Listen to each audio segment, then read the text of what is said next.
so you can see some of the content that's available on the website. This is the type of stuff that will get banned off of YouTube. However, I'm willing to take a strike to get this content out because I see so many Christians are deceived about who the real Jews are and who the fake Jews are. And I'll flat out say it in the video because I don't really care at this point. This channel recently was taken out of the YouTube Partner Program, which means in a nutshell, once you're out of the YouTube Partner Program, the algorithm will not recommend you to new people. Your channel will be limited at best. So I will be uploading new content on the Eye for an Eye channel and the United Uprising channel, as well as my branded channel, The Call for Vengeance. Hard to keep track of all of them. So if you're not sub, before I play you this video from the website, please subscribe to those channels now. Do me that favor. That's where my new content will be for anybody out there that's looking for me. I recommend you do it now before the video plays because this will probably be getting a strike because of the content that is in it. This is the type of stuff they don't want you to see involving all these people out there who constantly talk about, who are now awake to child trafficking, to all this stuff going on with kids, and they don't seem to understand who it comes from. The people who are protecting themselves under a wall of anti-Semitism, who claim to be Jews and are not, are of the synagogue of Satan. They're the same ones that want to stand, Christians want to stand side by side with because they don't have a good or proper interpretation whatsoever of who these people are. They don't understand that Israel was created as a state in 1948. Before that, it was not the state of Israel. And it's very frustrating for me. So I'm going to play you this video. If you haven't joined the website yet, Uprising Revival, this is the type of content you get over there. So please make sure you sub now. Over on the Eye for an Eye channel, I'm going to have new content up tomorrow and continuing every single day. And some of the stuff over on the website, again, I'm just going to put this screenshot in there before I get to playing this video for you because this is what's going on in our world. Okay, this is what they're doing. They're hurting people. I can't emphasize it enough. Over on the website, a subscriber posted this terror alarm. Fiona Bliss,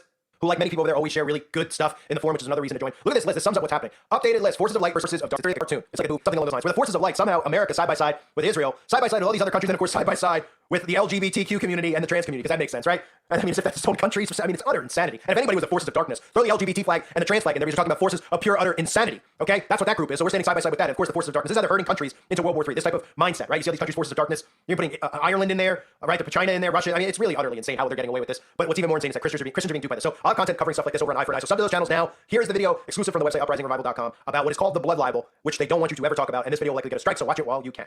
YouTube says it has had enough of vaccine misinformation on its site. And false stories from phony sites to run circles around major news outlets. Many people don't know the difference between something real and something created to deceive them. Open your eyes. If you've ever had this feeling that something was terribly wrong with the world that we live in, but you couldn't figure out just what it was, then you've come to the right place. Secret societies, mystery religions, and the Illuminati have been controlling our reality since the beginning of time. But not anymore, because there is an awakening happening, and you are about to become a part of it. Wake up, because this is a call for an uprising. This is a call for an uprising. Welcome to today's show exclusively here on thecallforanuprising.com. The nerve of these people just continues to, grow and grow and grow. So you might remember Gilad Erdan, Israel's UN ambassador, the guy that, while all the attacks began, was flying all around the globe so he can get in front of a camera so he can use the same talking points about how it's Israel's 9/11, how they can victimize Israel. And you can tell anybody with a soul can look at this guy and know that he's a legitimate scumbag. He doesn't even have real emotions, so he's just reading off of paper. If he was actually victimized, then he'd be speaking from the heart, but these people just read off a script like everything they do. And they always have these talking points so that your brain remembers these events like 9/11 or the Holocaust to try to garner sympathy. But these people are so out of touch and they resemble a lot of people in our society today, how they act, very narcissistic, very entitled, and they really don't have any self-awareness of how they actually sound. So I'm going to play you a clip from Gilad Erdan, and I want you to listen to him actually having the balls to bring up the blood libel, calling it Israel's blood libel. What's happening to them is a blood libel. No, Gilad, that's not what a blood libel is. In fact, the blood libel for people out there, especially conservatives who want to support Israel, who talk about adrenochrome all the time, maybe they should start by looking at the origins of vampirism, whatever they call it, vampires, and look at the origin of adrenochrome, et cetera, because all of that is in the teachings of the fake Jews. All of it is in the Talmud and the Zohar, drinking of blood, specifically the blood of Christian children. But let's start by listening to him talk about the blood libel. When you say those terrible words, that these heinous attacks did not happen in a vacuum, you are tolerating terrorism. And by tolerating terrorism, you are justifying terrorism. Hamas, as the minister explained, beheaded babies, burned families, raped women, abducted kids, babies, Holocaust survivors. And the SG is blaming the victim? You are blaming Israel? This is a pure blood libel. This is a pure blood libel, and I think that the Secretary General must resign. Because from now on, every day that he is here in this building, unless he apologizes immediately, today we called him to apologize, there's no justification to the existence of this building. So for those of you that don't know, I've covered this many times, and it's a great time to cover it again since he's bringing it up. I'm actually going to tell you about the origins of the blood libel. So we have vampires obviously running rampant in our culture, and it's not just because of the gore, it's not just because of blood, it's the normalizing of it. And you might have noticed how people want to identify as vampires. They've made it cool. People are like, oh, I'd love to be a vampire. They dress up as vampires. This is all done by design psychologically on a subconscious level, people not even realizing this. They're like, I like Twilight, so they don't even realize, hey, do you like to drink blood? Like, well, I don't know, I'd like to be a vampire. And eventually they'll get everybody on board with their fake Jew religious tradition. So the book and the first origins of vampire books, Dracula, Bram Stoker, actually got the idea to do this from the blood libel. So the blood libel, I'm going to read you, because remember, now I can use these things like Wikipedia, and remember, anytime you see these things pop up first, this is the exact opposite of the truth. So everything I'm going to read you is the opposite is true. So the blood libel, by definition, according to Wikipedia, the blood libel or ritual murder libel is an anti-Semitic canard which falsely accuses Jews of murdering Christian boys in order to use their blood in the performance of a religious rituals. Echoing very old myths of secret cultic practices in many prehistoric societies, the claim, as it is leveled against Jews, was rarely attested to in antiquity. According to Tertullian, it originally emerged in late antiquity as an accusation made against members of the early Christian community of the Roman Empire. Once this accusation had been dismissed, it was revived a millennium later as a Christian slander against Jews in the medieval period. This libel, alongside those of well poisoning and host desecration, became a major theme of the persecution of Jews in Europe from that period down to modern times. Blood libels often claim that Jews require human blood for the banking of matzos, an unleavened flatbread, which is eaten during Passover. So let me just rewind real quick here so we don't overstep and forget about some of the stuff mentioned, okay? Christians and most conservatives are now aware of adrenochrome, right? We hear them talking about it. We hear Q talking about it. So now is when Christians need to wake up and realize that all of this stems back to the Jews. Now, when you hear about these accusations, you think Christians were just making it up. They had nothing better to do but to accuse people of drinking their Christian blood.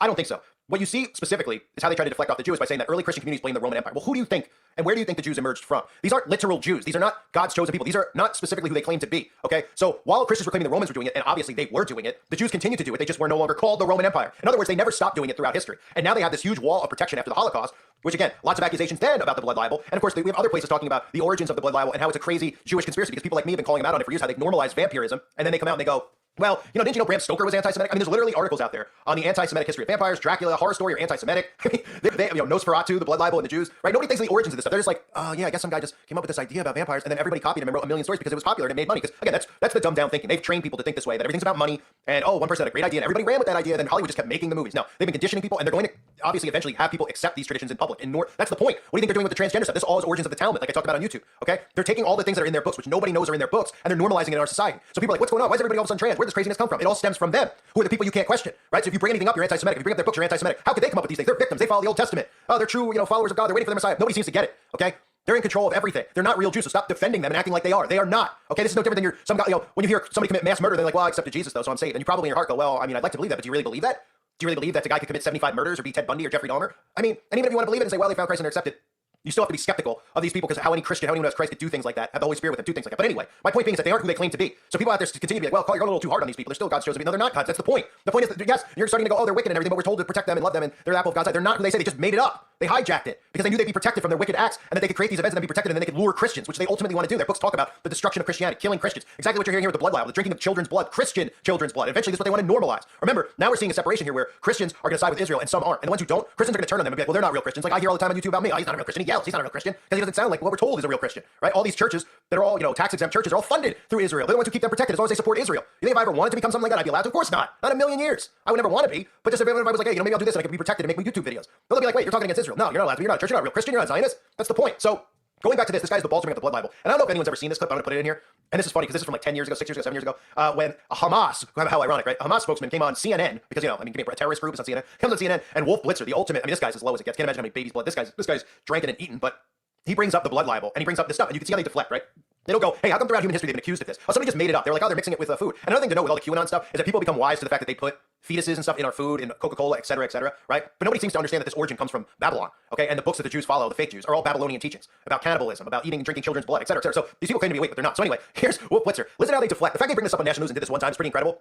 But it tells you that they were feeling the need to get this message out there to deflect off of the topic of the blood libel. And you're going to hear this more and more now with this war because Hamas was accusing them of drinking Christian blood, et cetera, et cetera. Now, this is staged. The guy on the show deflects off his answer, doesn't really confront it. But look how many times Blitzer brings this up. All over the internet. Remarks that you made recently to El-Quds TV, and I'm going to read it to you in the English translation. We had translators make sure the translation was accurate. I want you to explain what you said because it's very disturbing. You said, we all remember how the Jews used to slaughter Christians in order to mix their blood with their holy matzahs. This is not a figment of the imagination or something taken from a film. It is a fact acknowledged by their own books and historical evidence. You believe that Jews would kill Christians to mix their blood to bake the holy matzahs on Passover? Is that your belief, Mr. Hamdan? Well, Wolf, let me answer that freely. Don't cut me, because it's very, very, very important to be clarified. First, I was asked about a statement published by the Deputy Speaker of the Knesset, the Israeli Parliament. I understand that, but I just want to be specific and just answer the question. And maybe I'll remind you what you said. I'm going to play it in Arabic. Here's what you said on El-Quds TV. I know what I've said. I want to play this for you. Just listen to this, and then you explain what you mean. Let's play the tape. Let's play the tape. You don't know. وكلنا يتذكر كيف كان اليهود يذبحون المسيحيين ليخلطوا دماءهم بفطيرهم المقدس. هذه ليست بدعة وهمية أو فيلم سينمائي، هذه حقيقة. So do you believe that Jews used to slaughter Christians to mix their blood to bake matzahs? You have to ask that for the church which claims that. This is the fact. You cut the words, not you. The Israelis, in memory, they cut the facts and they start this propaganda. But all right, we're going to leave it there, Mr. Hamdan. But I was hoping to get a flat denial from you that you would utter such ridiculous words that Jews would kill Christians in order to use their blood but someone to said bake that. matzah. That sounds, as you know, Wolf, that is an awful smear. Wolf, you have to be fair. You can't end that. I must end that because you asked me and I want to answer. This was said by everyone. I was saying they are part of what was being said. He has to deny what he wrote about the Palestinians. So it's pretty incredible, right? That they're bringing this up on the news, that they're actually talking about this. But the guilt is all over these people. Remember, they're narcissists to a point of unself-awareness, right? So they bring all these things up and they don't know how desperate they look. And unfortunately, we live among people who don't critically think. So what they're doing is building a wall of protection where people act like they act and automatically just go, oh, that's crazy, that's a conspiracy theory, et cetera. Instead of going, why do they keep talking about this? Why are they even bringing attention to something so ridiculous? Or just the notion of why did all these people constantly run them out of every country they're in? And why were their claims going against them? You can't just make claims up like this is like the witches. Like, oh, they just came after us because they didn't like how we looked and how we dressed. We wore black lipstick. No, they came after you because you were doing this right here. You were killing babies and children. And Christians weren't going to stand for it. In today's society, unfortunately, it looks like Christians are going to stand for it because they're going to stand side by side with the same people doing this. So we are seeing a massive hurting and a massive deception. So they come out.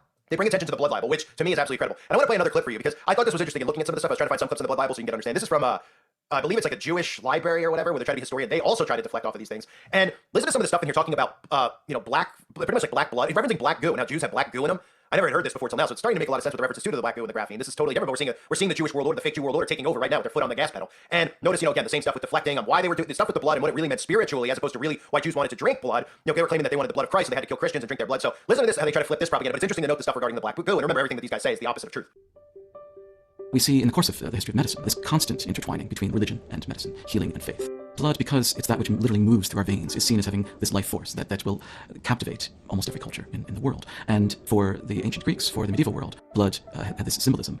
Around the year 400 BC, there developed, in one text in particular, the notion of the four humors. This was an attempt to explain why one is healthy or one is unhealthy. And the argument was that these four liquids, these humors, which are blood, yellow bile, black bile, and phlegm, mix together, and when properly mixed, i.e. balanced, the body is healthy.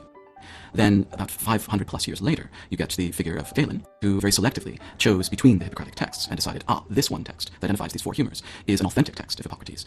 The theory of the four humors develops into the notion that we can identify personality types, what become known as the temperaments. One who has a predominance of blood is, by temperament, sanguine, and therefore the most healthy. Those who have too much yellow bile are choleric, and as such are fiery and angry.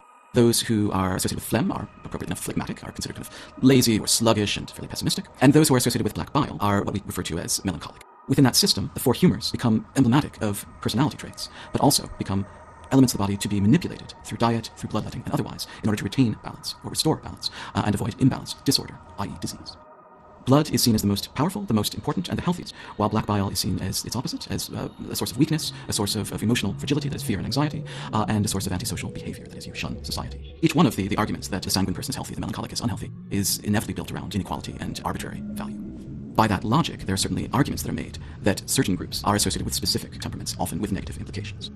Jews are associated with the humor of black bile, and as such are associated with anxiety, with sadness, with the desire to be away from people. And this, of course, gets mapped into the social realities of, say, the 13th, 14th, or 15th centuries. Now, it gets more complicated when you discuss the relatively uncommon but occasional references to the idea that the Jewish male menstruates. According to this argument, the male Jew is seen to be colder than the ordinary male. And as a result of that coldness, the Jewish male needs to somehow remove fluid just as the woman does. And it's that becomes this marker of distinction between the Christian male body and the Jewish male body. But also, the most common argument on the theological level is that male Jewish menses occurs as a consequence of the crucifixion itself. The idea that his blood be on us and on our children is a connection of the blood of Christ with the Jewish people. The claim that some Christians make is that the only cure for Jewish male menses is the blood of Christ itself, i.e. to convert to Christianity and take up the Eucharist. What these Christian writers then argue is that Jews misinterpret that and begin to claim that any Christian blood will cure them of this condition. That then leads to the belief that, Jews kill Christian children in order to collect their blood and use it for this curative purpose. So constantly bringing attention to the blood libel. And again, the blood libel, the origins of vampires, right? Let's just recap. Comes from Bram Stoker and, Dracula, right? And now we have 8 million Dracula movies normalized in our society. You have teenagers who want to be vampires. You have celebrities who pretend they're vampires like Machine Gun Kelly and Megan Fox. Well, they pretend to be because they really are, because they really drink blood, right? So they're trying to normalize this and make it cool because this is what they do together in their traditions and their culture. And this is going to be the way that they want society to live, just like I said earlier about the trans stuff. So they normalize those things, right? Everybody just goes, somebody made up an idea about vampires. They made 9,000 movies. No.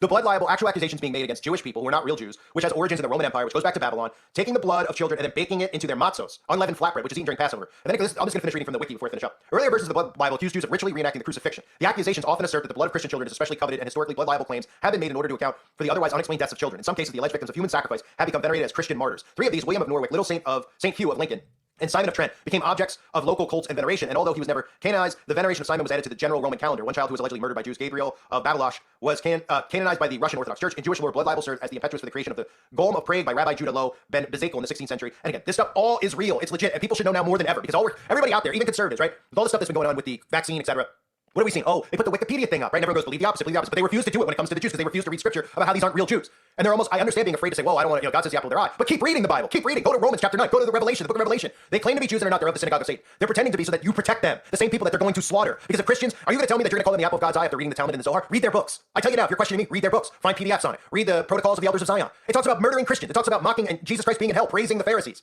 It talks about future plans of Christian destruction, the blood of Christians. That's what's happening right now, and it's starting with Muslims, and it's going to work to Christians. And there's going to be Christians who go along with them, who probably will be saved and preserved, because it'll probably mean more to them to have these Christians led away from Christ, worshiping them and their false Messiah.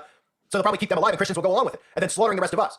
But I mean, a lot of us are going to fight against it and do whatever we can, because they tried to do this throughout history and they've been stopped. That's why I emphasize to my audience, or the audience that listens to this channel, we talk about the end times, etc. And everyone's like, well, this is God's will, it's going to happen. I'm not saying it's not. But other people in other time periods have looked at what they've done and looked at what's going on. And while they've been waiting for God to return, they didn't sit there and bend over. They've made us compliant. They've made us weak by design so that we don't fight back against them. Because throughout history, civilians have fought up and rose up against them and what they've tried to do. And they're continuing to try to do it now. So it doesn't mean that we can't rise up against it. But it would take uniting conservatives and Democrats in this country, because the Democrats out there are seeing the wickedness of Israel going on in Palestine. And, they're narrating this, and I'll do separate videos on how they're trying to say, well, that's because liberals hate white people and they hate, blah, blah, blah. But really, a lot of liberals don't want to see violence or anybody get killed, which is a good thing, right? And the Christians are now going, oh, kill them all. They're going after God's chosen people because they're clueless. But you could talk to these people, and if they understood the teachings come from them and that they've divided them against white people, but really it should be against these people, then everybody would be on the same page. And these unhinged liberal people could start, working for the right cause, and they could do all their spazoid protests, etc., against the people that are, using them and manipulating them to turn on us. But they won't realize it. But there's still a chance to do that. So anyway, this guy's the nerd to come out and talk about the blood libel. The Jews are responsible for the blood libel. It's why we see vampires normalized in our culture. And the fact that they're bringing it up, it tells me that they're going to start using things like that again, so that becomes a new blood libel. So anybody who looks up and tries to find history on blood libel won't even know what the blood libel was. They'll just think, oh, blood libel, I never heard that before. I think it has to do with the slaughtering of Jews in Israel today. That's why he's bringing it up. Think about that. Because most people never heard of the blood libel, right? And throughout history they have, but today's society, never taught in schools. They take out any videos on YouTube regarding the blood libel unless it tells the Jewish narrative. So when they hear blood libel, nobody other than people who are awake are going to go, whoa, they brought up the blood libel. So people out there are going to have that program into them, just like they are with the 9/11, and they're going to go, yeah, it's a blood libel. They're just killing off Jews. And then whenever blood libel comes up, that's what they're going to think of, not the actual history of the blood libel and how this goes back to them doing this with children throughout history. So that was done by design. That's why he said that, because he's reading off of a script. They wouldn't want that word out there. They probably said, hey, you know what? While we're at the center of the eye here, and so a lot of people are siding with Palestine, we better make sure that nobody finds out the history of the blood libel, since people become aware of adrenochrome and they become aware of child sacrifice and trafficking. So they're bringing it up again, so that you think that the blood libel, the common person thinks blood libel is this new Jewish term referencing what's going on now, and it's not. It's referencing what they've done throughout history with children. Sacrifice, Christian children drinking their blood. It's absolutely sickening. But this is what we're living in, folks. Everything that you know that's corrupt and perverse in our culture goes back to the origin of the fake Jew. Okay? And I'll emphasize the word fake, because that's what they are. Don't feel, they want you to feel shamed even saying it. Like, oh, because that's how bad they've beaten it into it. Don't feel shamed. The stuff in their books will make your blood boil. Go watch Ted Pike's documentaries that are up on YouTube if they're still up there. I put a few up here. Watch them. Listen to what they say. You know what? Goosebumps. Your blood doesn't boil when you hear this. You are filled with rage. When you find out that we've all been duped. The reason our culture's heading the way it is because of them, because they've taken control of all these Zionist politicians. And the ultimate goal is to kill us. And some of you might sit there and go, well, let them kill us then. Well, what about all those souls that are getting led to hell because of their deception? They're behind all these deceptions. They're behind the school system, the corruption, the fake history, the brainwashing, the dumbing down. They're behind it. And then the normalizing of this stuff. It's sickening. I thank everybody for being here. I appreciate you guys being on the website. Hope a lot of you will stick around. Definitely check out the forum if you haven't yet. Thanks again, everybody. God bless all of you, as always, and your families.